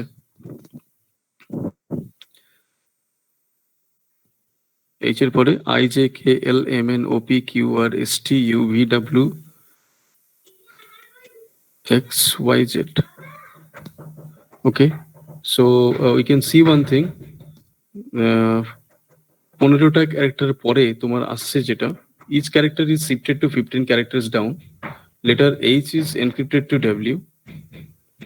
ওকে, তোমরা দেখতে পাচ্ছ যে এইচটা এতগুলো ক্যারেক্টার পরে আলটিমেটলি ডাব্লিউটা পাবে এবং ইটা পাবে হচ্ছে T, first letter is encrypted to A, the sound L is. So এইভাবে আলটিমেটলি তুমি দেখতে পাবে যে 15টা করে শিফট করে করে যে লেটার গুলো আসবে আলটিমেটলি সেটাই হবে তোমার হচ্ছে এনক্রিপ্টেড ওয়ান, সেটাই তোমার এনক্রিপ্টেড মেসেজটা হবে। তো যাই হোক, এগুলো এগুলো বিভিন্ন রকম ভাবে এগুলো করা হয়, এগুলোর আমি ডিটেলে যাব না এখন। তো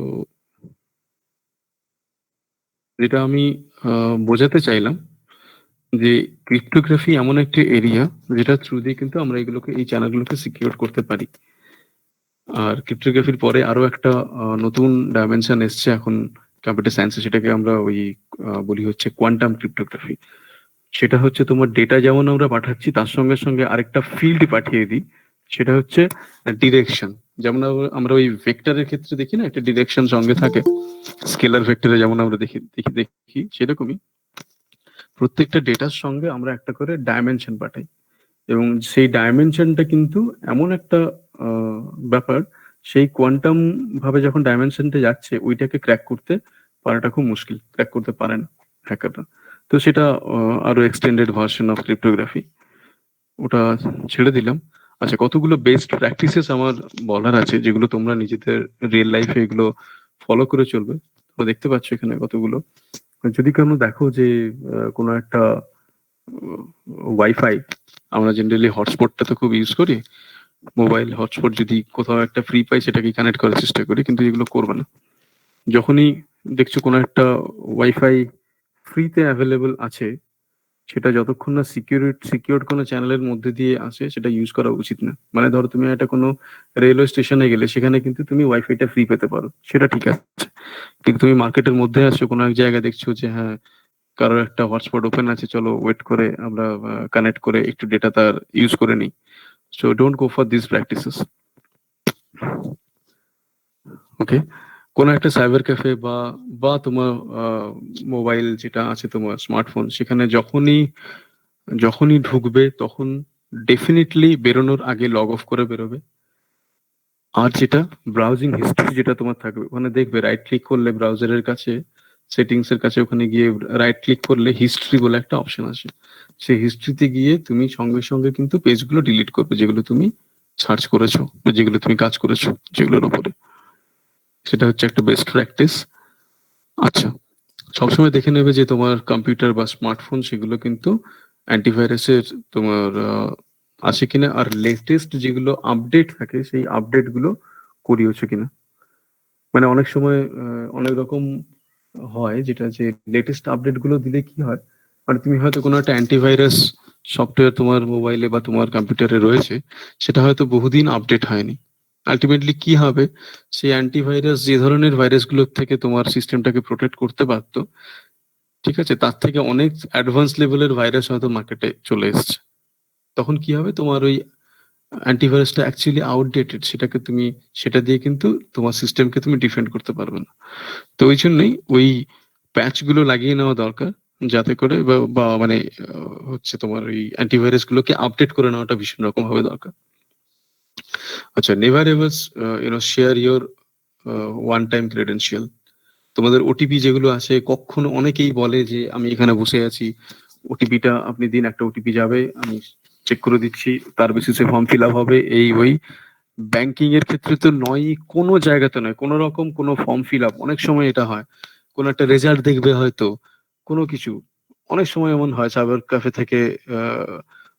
ক্যাফেতে কানেক্ট করেছো, কানেক্ট করে হয়তো বাড়িতে ফোন করে বলছে যে ঠিক আছে ওটিপিটা দিন, আমি দেখে বলে দিচ্ছি।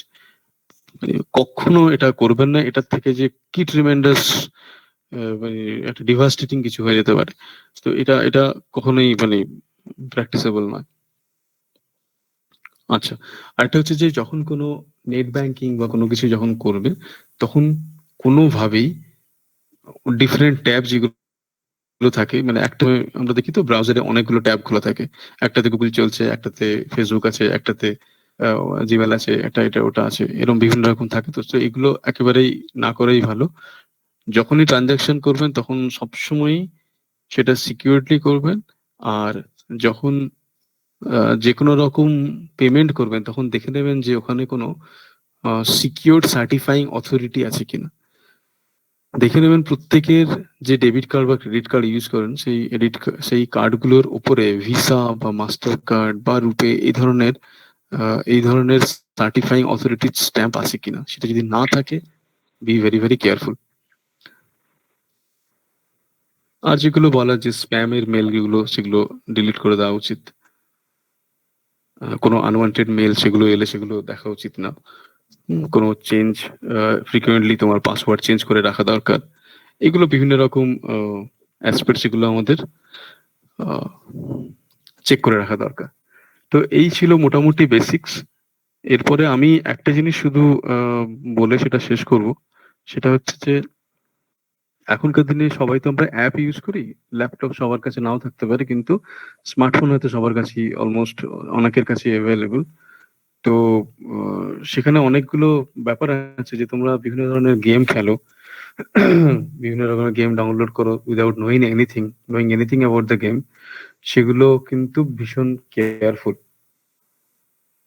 ঠিক আছে? একটা সময় এতটাই অ্যাডিকশন চলে আসে এগুলোর জন্য, বিশেষ করে তোমরা এখন স্টুডেন্ট লেভেলে আছো। তো তো এখন ওই অ্যাডিকশন গুলো থেকে বেরোতে হবে। এখন আমি অনেক অনেক স্টুডেন্টদেরকে জানি যারা পাবজি নিয়ে প্রচন্ড রকম ভাবে ইন্টারেস্টেড, প্রত্যেকেই খেলে হয়তো। আছে, তোমাদের মধ্যে কেউ কেউ থাকতে পারো, বা অনেক গ্রুপ আছে যারা মানে এগুলো নিয়ে প্রচন্ড রকম টাইম ওয়েস্ট করে। তো সিকিউরিটির পাশাপাশি আমি আরেকটা কথাই বলবো যে সিকিউরিটি সেটা নিয়ে পড়াশোনার জন্য যে এভিনিউজ গুলো আছে, তার মধ্যে একটা হচ্ছে সাইবার সিকিউরিটি, আরেকটা হচ্ছে যে তোমার এখন ব্লক চেন বলে একটা নতুন টেকনোলজি এসছে। সেই ব্লক চেনটাও তোমার সিকিউরিটিরই একটা একটা বিরাট বড় অ্যাডভান্স সিকিউরিটি ওখানেও কাজ করে। তো এগুলো সব নতুন নতুন টেকনোলজি, অলরেডি সেগুলো চলে এসছে। তো তোমাদের কারোর যদি ইন্টারেস্ট থাকে বলো, ওগুলোর উপরে অনেক অনেক সেমিনার হয়, সেগুলোর আমি লিঙ্ক পাঠিয়ে দেবো। সেগুলোতেও তোমরা জয়েন করতে পারো। কোনো কোনো জায়গায় আমিও বিভিন্ন জায়গায় যাই, সেগুলোর লিঙ্কেও জয়েন করতে পারো। তো ওগুলো পরের ব্যাপার। তো আমি জাস্ট আইডিয়াটা দেওয়ার চেষ্টা করলাম যে কিভাবে জিনিসগুলো ফান্ডামেন্টাল ওয়েতে কিভাবে জিনিসগুলো করা যায়। আর আর আর আর যেটা বলার যে আরেকটা ভিডিও আমি দেখিয়ে শেষ করব। সেটা হচ্ছে যে এখন একটা নতুন প্রফেশন এসছে মার্কেটে। এখন প্রত্যেকটা মানুষ প্রত্যেকটা আহ, জায়গাতে এতটাই এতটাই এনড্রসড হয়ে আসছে স্মার্টফোনে। তার জন্য একটা প্রফেশন বেরিয়েছে। সেই প্রফেশনটা দেখা যাক, সেই প্রফেশনটা আমরা দেখে নিই কেমন সেই profession.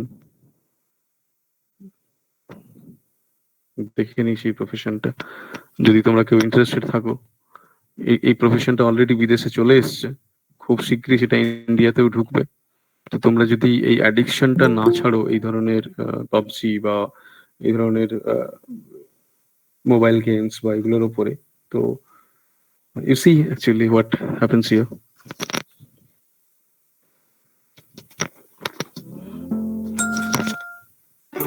In today's modern world, you can watch what you're doing, or you can watch where you're going, but you can't do both. And now, you don't have to, thanks to Guiding Hands. At Guiding Hands, we understand how important it is to stay connected when you're on the go. Simply request a guiding hand, and within seconds, we'll be at your side, ready to guide you to your destination. Let us navigate your world so you can navigate the web. Your guiding hand will take care of all the pesky distractions that once forced you to look up. We look out for you so you can keep an eye on the things that matter most. Enjoy comes in knowing you are finally, truly connected. Okay, so it was very funny যে এখন মানে তোমাদের যা age, তোমাদের যা মাইন্ডসেটটা থাকা উচিত, তোমরা কিন্তু স্মার্টফোনটাকে প্রপার ইউজ করবে। আর সিকিউরিটি যেগুলো নিয়ে আমরা যেগুলো বললাম, এগুলো এগুলো চেষ্টা করবে যতটা সম্ভব ঠিকঠাক করে মেনে চলার, তাতে সবাই সিকিউর থাকবো। আমরা সবাই সেটাই চাইবো, যাতে সাইবার ওয়ার্ল্ডে আমরা যখন মানে পা দিয়েই ফেলেছি, আমাদের এখন তো আর কোনো উপায় নেই। এই ধরনের ট্রেন্ড অ্যান্ড টেকনোলজি যেভাবে আসছে, আমাদেরকে এগুলোকে অ্যাডপ্ট করতেই হবে। তো এই পরিস্থিতিতে আলটিমেটলি আমরা অনেক বেশি সিকিউর থাকবো, এবং সেই ট্যাকটিক্স যেগুলো, সেগুলো কিভাবে কি হয় সেটা একটা ছোট্ট গ্লিমস আমি দেওয়ার চেষ্টা করেছি। This is actually 10% what I have given. এর থেকে অনেক প্রচুর জিনিস আছে যেগুলো বলা যায়। We don't have much time now. তো এগুলোই বলার ছিল, এগুলো নিয়ে তোমরা ফলো করো। আশা করছি যে তোমাদের সিস্টেম গুলো আলটিমেটলি সিকিউর থাকবে এগুলো ফলো করলে। Okay, so that's all from my end. Okay, sir হ্যাঁ বলছি, নিমাই বলছি। হ্যালো হ্যালো হ্যালো, স্যার কোনো স্টুডেন্ট কিছু বলতে চাইছে, স্যার একটু শুনে নেবেন কাইন্ডলি। নিশ্চয়ই নিশ্চয়ই, প্লিজ। Sir ball. স্যার বললাম আমি ইন্টারেস্টেড স্যার, লিঙ্কটা কোথায় পাঠাবেন স্যার? লিঙ্কটা আমি তোমাদের স্যারকে পাঠিয়ে দেবো, নিমাই স্যারকে পাঠিয়ে দেবো, ওনার থেকে নিয়ে নেবে। স্যার আমিও খুব ইন্টারেস্টেড, প্লিজ লিংকটা দিলে ভালো হতো। লিঙ্ক, আচ্ছা লিঙ্কটা মানে কিসের লিঙ্ক? মানে লিঙ্কটা মানে কিসের লিঙ্কের কথা বলছো? ওই যেগুলো বললাম যে ফার্দার কিছু থাকলে সেগুলো? হ্যাঁ স্যার, না, হ্যাঁ স্যার। আচ্ছা হ্যাঁ স্যার। আচ্ছা, হ্যাঁ ঠিক আছে। সেক্ষেত্রে আমিও ভীষণ রকম ভাবেই সোশ্যাল নেটওয়ার্কসে এনগেজড, তো সেখানে দেখতে পারো। আদারওয়াইজ আমি সবচেয়ে ভালো হয় যদি আমি Nimai sir, could you please help me out? আমি যদি তোমাকে দিয়ে দিই, ওকে তাহলে ওকে একটু যদি ওদের কাছে পৌঁছে দাও, ওকে স্যার, তাহলে আপনি আমাকে সেন্ড করুন। হ্যাঁ আমি তোমায় পাঠিয়ে দেবো। আপনি আপনি আমাকে সেন্ড করে দিলে আমি নির্দিষ্ট টিচারের হাতে, নিচের টিচারের কাছে পাঠিয়ে দেবো। এটা সমস্ত স্টুডেন্টের হ্যাঁ ক্ষেত্রে সুবিধা হবে। একদম একদম, সেটাই ভালো হবে, সেটাই ভালো হবে। Thank you sir. That's all from my end. এবার আপনাদের যদি কিছু থাকে, কোনো প্রশ্ন থাকে বা কিছু, please ask.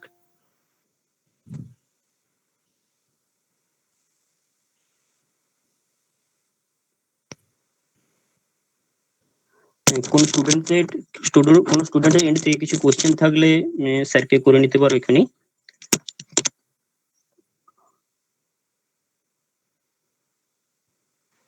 Sir cyber security নিয়ে পড়তে গেলে স্যার মানে মাধ্যমিকের পরে কি কি নিতে লাগে?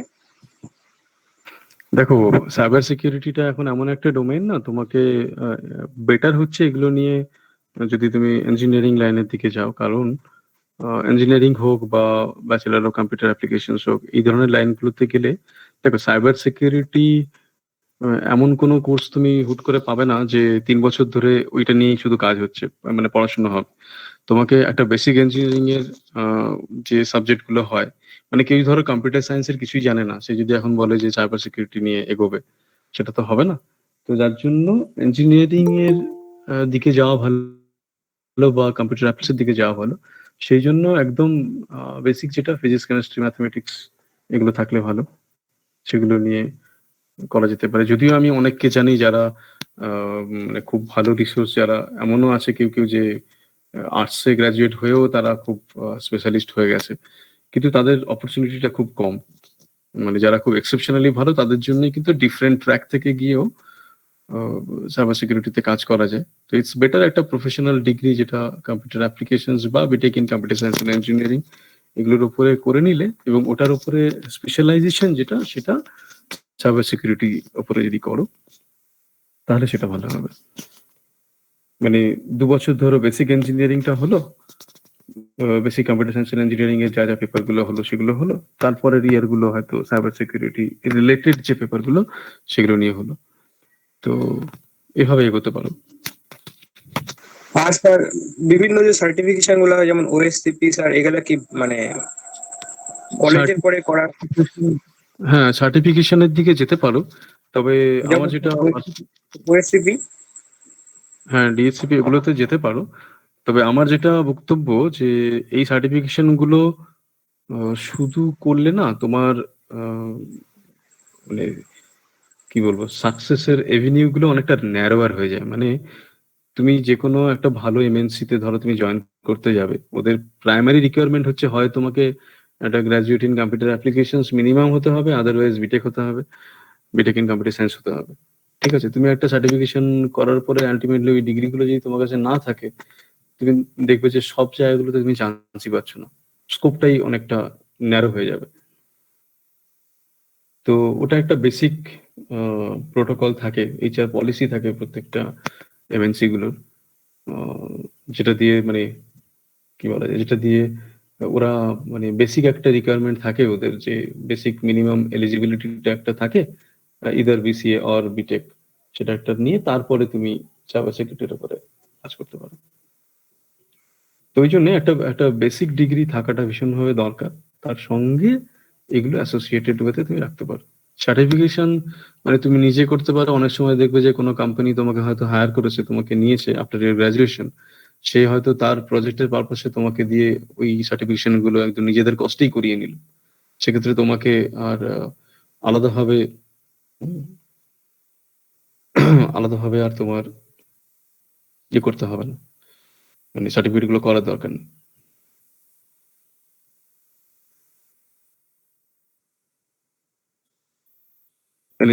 Anything else? স্যার আমার একটা কোয়েশ্চেন ছিল, স্যার জিজ্ঞেস করতে পারি? হ্যাঁ প্লিজ। স্যার আমার কোয়েশ্চেন এইটাই যে মানে আফটার 10th মানে মানে কলেজে যদি কম্পিউটার সায়েন্স নিয়ে আমি পড়াশোনা করি, তাহলে স্যার আফটার 10th আমি কি সাবজেক্ট নেবো? মানে আর্টস গ্রুপে যাব না সায়েন্স গ্রুপে যাব?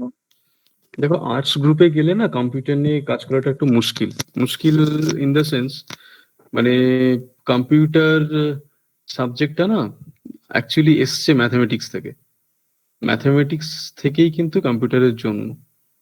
তো সেক্ষেত্রে তোমার ম্যাথমেটিক্স ফিজিক্স কেমিস্ট্রি এগুলো থাকলে তুমি ইঞ্জিনিয়ারিং এর দিকে যেতে পারবে। তো বেটার হচ্ছে একদম পিওর সায়েন্স নিয়ে যদি পড়তে পারো, সঙ্গে কম্পিউটার রাখতেও পারো নাও পারো, সেরকম কোনো ব্যাপার নেই। তো যারা একদম ভীষণভাবে ইন্টারেস্টেড তাদের জন্য it's better to go for physics chemistry mathematics computer, এই চারটে তুমি রাখতেই পারো। এবার সঙ্গে বায়োলজি রাখলে যদি কারোর মনে হয় যে মেডিকেলটা ট্রাই করবে, রাখতে পারো, that's nothing problem is there. Thank you sir.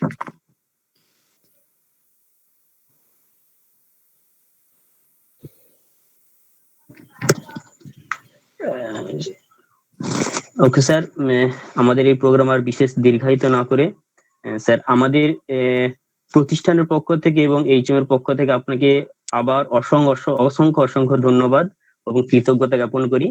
Sir আমাদের সঙ্গে আছেন আমাদের ডিস্ট্রিক্ট কোঅর্ডিনেটর স্যার অনুপম স্যার, স্যারকে কিছু বলার জন্য অনুরোধ করছি।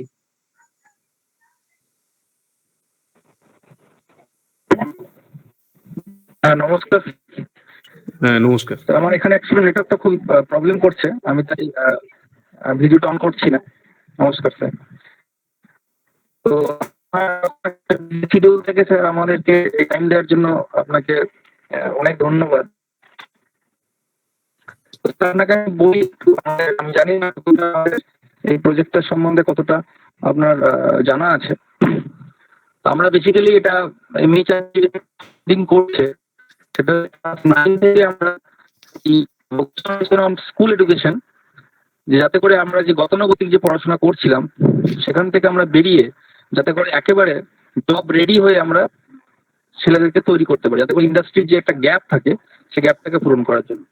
তো আমি ইনিশিয়ালি যখন থেকে জয়েন করি তারপর থেকে আমার টিচারদেরকে আমি যেটার উপরে বেশি জোর দিচ্ছি যে ওদেরকে তোমরা ইন্ডাস্ট্রির সাথে বিভিন্ন একাডেমিক দের সাথে তুমি কথা বলো, যাতে করে ওই ছেলেটাকে আমি আফটার এইচএস যে কিভাবে তাকে আমি তৈরি করব সে particular কি করার জন্য। ফর এক্সাম্পল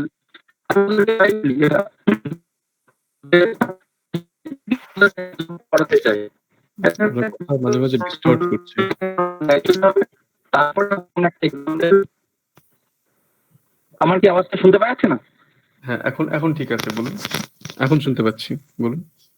হ্যাঁ, মাঝে কিছু হচ্ছে। হ্যাঁ, তো সেই জায়গায় দাঁড়িয়ে আমি যেটা চিন্তা ভাবনা করেছি যে ওদেরকে আমরা অ্যাজ এ ব্যাংকিং সেক্টর বলতে পারেন, বিভিন্ন গভর্নমেন্ট সেক্টরে যাতে করে ওদের অ্যাপ্রেন্টিস হিসেবে আমরা তৈরি করে নিতে পারি।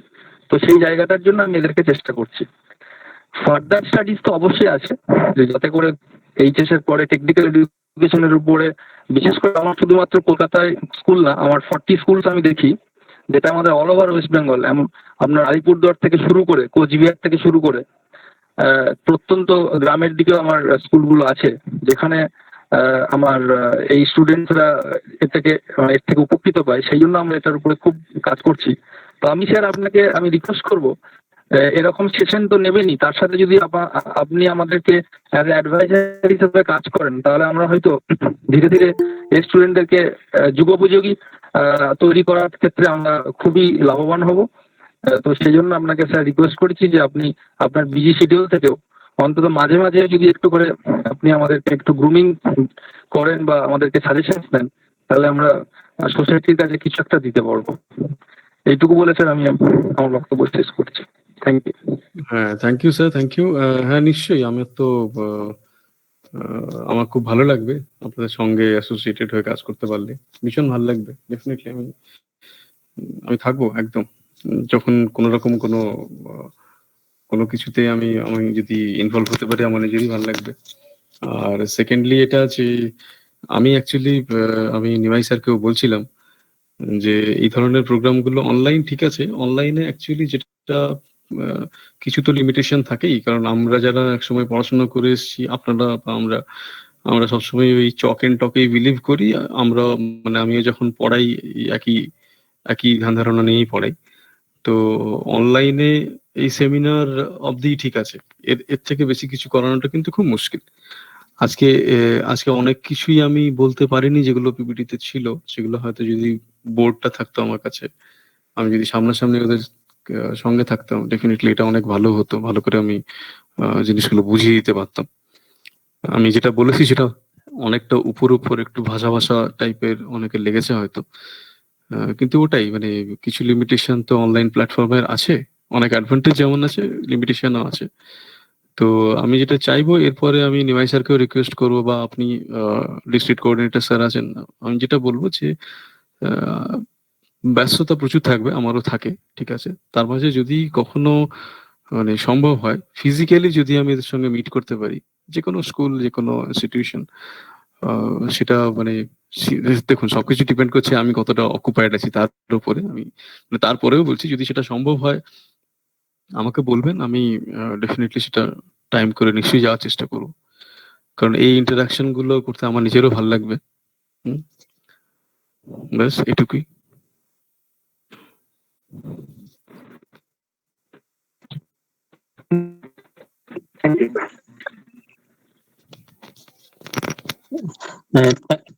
Thank you sir. আজকে আমাদের এই সেশনটা আজকে এখানেই শেষ করছি। আবার পুনরায় সমস্ত আমাদের টিচার এবং স্টুডেন্টদেরকে অসংখ্য ধন্যবাদ, এবং আমাদের অনির্বাণ স্যারকে আন্তরিক কৃতজ্ঞতা, এবং আমাদের প্রতিষ্ঠানের তরফ থেকে আবার অনেক অনেক ধন্যবাদ ও শুভেচ্ছা জানাই। Thank you sir. Thank you Nimai sir, thank you all students.